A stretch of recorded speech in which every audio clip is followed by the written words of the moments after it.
From Washington is Rena Shah, a political advisor and commentator. A warm welcome into the programme. So, a quite divided public on the war with Iran there, with no real end in sight right now. How might those numbers, those public opinion numbers, how might they change? Oh, well, certainly anything can happen. And on any given day of the week, where we sit right now in this war shows us that people were willing to give the president perhaps a chance right out of the gate when he chose to bomb Iran. But after the 72-hour mark, you've got people who are feeling very confused because of the president's own messaging. But I think it's also very important to focus on the divide that's bubbling up in the Republican Party over this Iran campaign. It's not a full-blown fracture yet, but it's real, and it's testing the America First coalition that got Trump back into office.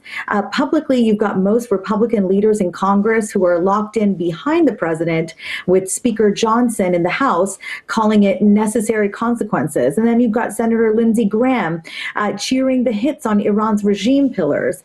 But then Senate Republicans just crushed a war powers resolution, 53-47, to keep the strikes going without new authorization. That's almost straight party line. And so in this moment where we see this emerging split, I think the president ought to be very worried, because underneath what seems like unity right now, cracks are showing. And why do you think Trump has changed his tune on war? He campaigned on no more forever wars. He really wanted the Nobel Peace Prize and really believed he deserved it. And now he's attacking Iran. What's changed?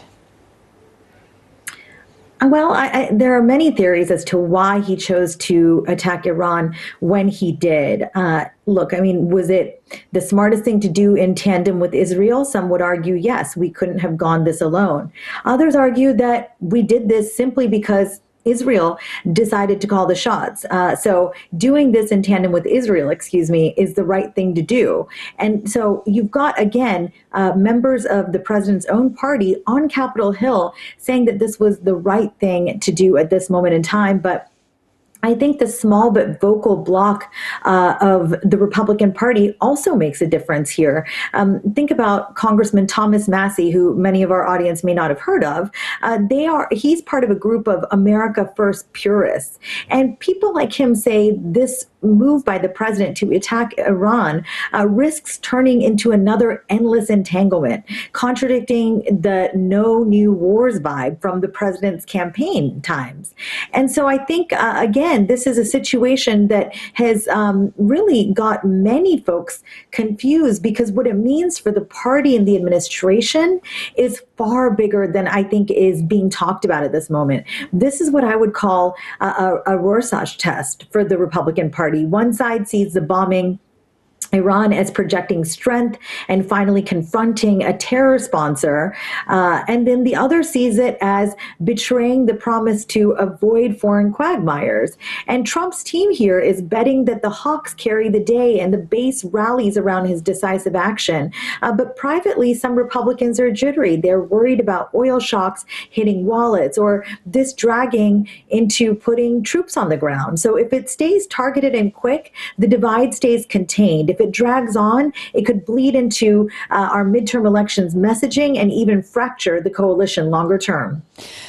The president's supporters believe that the consequences could have been worse had Trump not taken military action. Could there have been a future scenario where Iran has nuclear capabilities?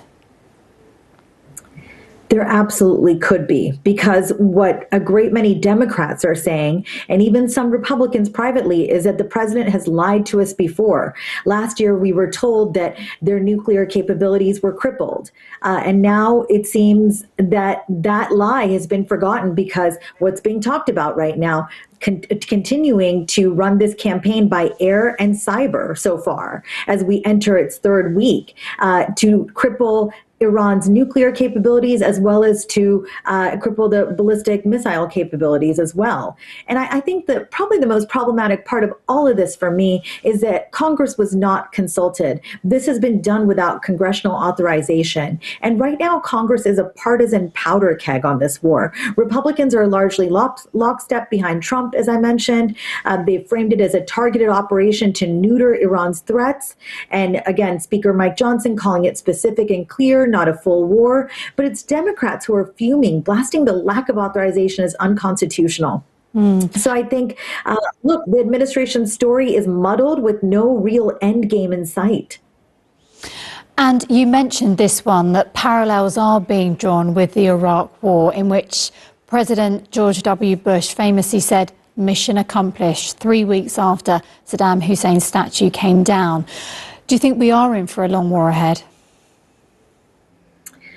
I certainly hope not. It would be political suicide for President Trump and anybody with an R next to their name in Congress as the consequential midterm elections will approach. And so I will say that's not my biggest worry. The biggest worry for me is casualties, more American lives lost. Our men and women bravely put on the uniform to keep us safe, free, and out of harm's way.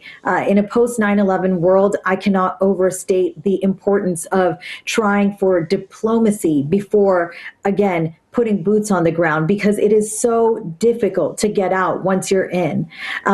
I do have a sort of recommendation for the administration. I think the smart play for the Trump team here would be to first loop in Congress retroactively to seek a formal authorization to legitimize this and blunt the unconstitutional barbs, and then clarify the exit ramp publicly. Is this regime change? Is it zero enrichment, or just missile curves? Trump's quip about more of the same is not cutting it amid the jittery markets. And then I think they can also ramp up diplomacy through back channels, get allies like the Saudis or Europeans to broker a ceasefire before Iran digs in deeper, and also protect the Strait of Hormuz multilaterally. Don't go it alone. The bottom line here is that without a unified front at home, this genuinely risks becoming Trump's quagmire. Well, let's maybe pick up on that, because you mentioned the jittery markets and the Strait of Hormuz there. If we have a scenario where the price of oil, a barrel of oil, does go up to $200, what then? Will that be the game changer? I do think that will be a moment that's untenable. There will be no explanation. Right now, we're seeing up and down. The spikes are certainly making many people nervous, but not enough. It's not trickled down enough for sort of the average American to start to question the validity of the war. If it comes to a point where Americans literally cannot afford to drive to work, and gas, prices really turn into more than just pain at the pump, I think we'll see Americans take to the streets. And look, private Republican jitters are one thing, and then public unity is another. That's the moment we're in right now, talking about that. But when we talk about the price of oil spiking so far above what can be even considered affordable, that's when we enter brand new territory, and Americans will want to take it out on this president. I would hope that Congress would act before that becomes the case, because right now what we're seeing is Congress is mirroring America's divide. The red team is rallying, the blue team resists, but wars are not won on Capitol Hill votes alone. I have to remind the administration of that. And because of that, they need to bridge that gap, or we're staring at a protracted mess that bleeds lives, treasure, and political capital. So let's hope for cooler heads to prevail before the wild card of midterms flips the script. Well, you mentioned the midterms, so let's maybe keep you for a minute or two longer, because let's just say we've got a scenario where the war does carry on and it becomes more a war of attrition, and we come to the midterms in November and it is a complete disaster for Trump. What then? Do you think at that point surely Republicans will turn away from him? Well, that's a loaded question, because it is almost the question du jour in Washington right now. We have already officially kicked off our midterm election season with at least one primary having taken place. So yes, absolutely, the midterms are looming large over this Iran campaign, with November just 8 months away and Republicans holding razor-thin majorities in both chambers. It is that question of, does this war become an electoral anchor or a fleeting blip? the polls are really brutal right now. Reuters and Ipsos had an approval of the war at just 1 in 4 Americans. CNN had around 41% disapproval, pushing 59%, with independents breaking heavily against it. And when you look at what the voters' top concerns are, it's inflation, cost of living, gas prices spiking 40% plus from oil volatility. And so foreign wars do rank way down the list here, but it's Democrats who are hammering affordability, saying that Trump is giving us higher pumps while ignoring kitchen table pain. So like I said, if this drags into summer driving season with no clear win, it turns into a classic midterm penalty on the party that's in power. Rina, really interesting talking to you. Thank you very much. Latrina Shah there, a political advisor and commentator, live for us here on TRT World.